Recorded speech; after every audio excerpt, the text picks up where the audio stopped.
بەناوی خۆی بەخشندە و مێرەبان ئەسڵاوتان لێ بێ ئەزیزان و خۆشەویستان دیارە بە دیاریکراوی ڕۆژی هەینی یەکێک لە پرۆژە هەرە گەورەکان لە هەرێمی کوردستان بەڕێوەچوو پرۆژەی نوری جیهان بۆ لەبەرکردنی 50 فەرمودەی پێغەمبەری خوا صلی الله عليه وسلم و کەناڵی ئاسمانی پەیام وەکو ئەرکی سەرشانی خۆی لە زۆرێک لە شار و شارۆچکەکان ڕووماڵی ئەم پرۆژە جوانەیە کرد چونکە ئەم پرۆژە خزمەتکردن و بە ئیسلام و شاشە جوانەکەی پەیامیش هەمیشە ویستویەتی لە خزمەت ئیسلامدا بێت و لە یەکێک لە شوێنەکان یەکێک لە هۆڵەکانی تاقیکردنەوە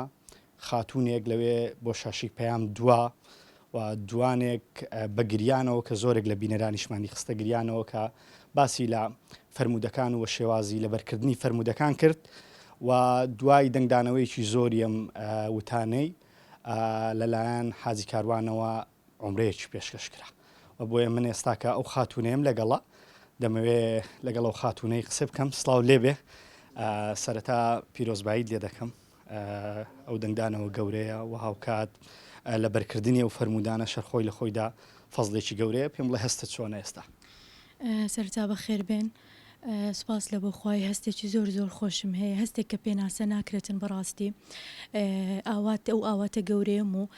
دوعای چەند ساڵم سپاس لە بۆ خوای گیرا بوو زۆر زۆر سپاسیەوە دەکەم سپاسی کەناڵی پێیام دەکەم بەڕاستی چونکە هەر ئەوان بوون وایان کرد دەنگی من بگەین تا حاجی کاروان زۆر زۆر سپاسیان دەکەم سپاسی حاجی کاروانیش دەکەم کە هەمیشە وای کردووە کە لەلایەن خەڵکەوە بەکارە باشەکانی و بەکارە چاکەکانی خزمەتی خەڵک بکاتن زۆر زۆر سپاسی دەکەم خوا جەزای خێری بداتەوە یا ڕەبی دەمەوێت بپرسم چ شتێکی تو وای کرە و دەنگدانەوەیە پێیاکە کە زۆر زۆر لە خەڵگەنی بە وتەکانی تۆ تەسیر بوو لەبەرکردنی فەرمودەکان بوو وڵا لەبەرکردنی فەرمودەکان بوو کە دەستخۆشیێکی زۆر زۆرم لە بۆ هات و ئەو گریانم چکە بەڕاستی زۆربەی خەڵک بە تایبەتی کەسە نزیکەکانم زۆر تەلەفۆنم لە بۆ دەهات دەیان گوت زۆر دووبارە دەکەینەوە زۆر دەگرین زۆربەی خەڵکم گریانت زۆر داوای لێبوردنیان لێ دەکەم ئەگەر دڵیانم حادث کردبیتن یان وەم کردبیتن کە بیان کەمە گریان زۆر سپاسیان دەکەم دووبارە سپاسیەوە دەکەم سپاس بۆ تۆ ئەم فەرمودانە بە فعلی کاریگەری لە ژیانت کردبوو ئاوا فەرمێسکردا زۆر کاریگەری لە ژیانم کردبوو زۆر فەرمودا بوو زۆر وای کردبوو منی گۆڕی دەتوانم بڵێم لە سەتانۆهەتی ئەو هێلینەی پێشتر نەمایمە لە سەتانۆهەتی زۆر ژیانی گۆڕیمە بوویمە هێلینەچی دیکە ینی تۆ بەس فەرمودەکانت لەبەر نەکرد دەتوانین بڵێن فەرمودەکانە بەرجەستە کرد لە ژیانی خۆت تقریبی گوتیان 11 سپاس لە بۆخوا دەتوانم لێرەوە زۆر سپاسی مامۆستای بەڕێزم کە مامۆستای ابتسام لە تەلەفۆنی لە بۆکردم گوتی حەز دەکەم تەڵەبێکی زیرەکی حەز دەکەم بەشداری ئەو فەرمودانە بکەی ئەوە بوو کە پوری پیاوەکەم زۆر سپاسی ویش دەکەم کتابی لە بۆ هینامە ماڵێ گوتی دەمەوێتن زۆر تەشجیعی کردم گوتی دەمەوێتن بەشداری بکەی سپاس لە بۆخوای بەشداریم کرد کە توانیم بە ماوەی 2 هەفتە بتوانم هەر هەموو فەرمودەکان لەبەر بکەم سپاس دەبخوا ئەگەر بمتوانی بە هەموو شەو ڕۆژەکە لەسەر یەکدا بنم لەوانەیە بە 3 ڕۆژ بە 4 ڕۆژ هەر هەموو فەرمودەکەم چونکە یعنی لەگەڵم دەجێ هەر شتێک ئیشەکەم بکرد هەر شتێکم دەکرد بە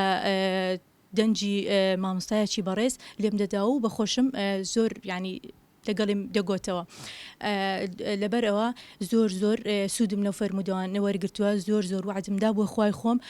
ئەگەر عمرم لە بۆ دەربچیتن ئینشاءالله چۆنم سوودم لێگرتووە حەز دەکەم هەموو خەڵک سوودی لێوەربگرتن ئەوەندەی لە پێی توانای خۆم ئینشاءالله هەندێک لە کتێبەکان لەو فەرمودەیە بتوانم تەبع بکەم و بەسەر خەڵکی بەسەر مسلمانانی دابەشکەم ئینشاءالله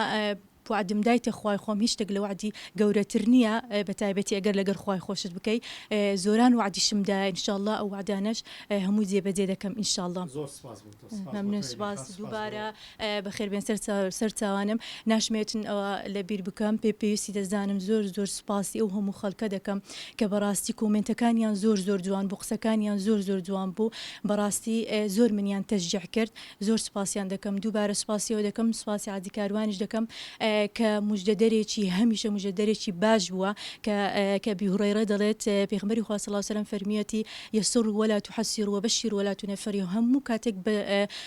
وا بکەن کار ئاسانی بکەن لە سنووری ئایندا دووریان مەخەنەوە هەمیشە مژدەدەر بن سپاس لە بۆ خوای مژدەدەر بوو هەموو کاتێک زۆر سپاسی دەکەم دەستخۆشی لێ دەکەم خوا دەزای خێری بداتن یا ڕەبی زۆر سپاس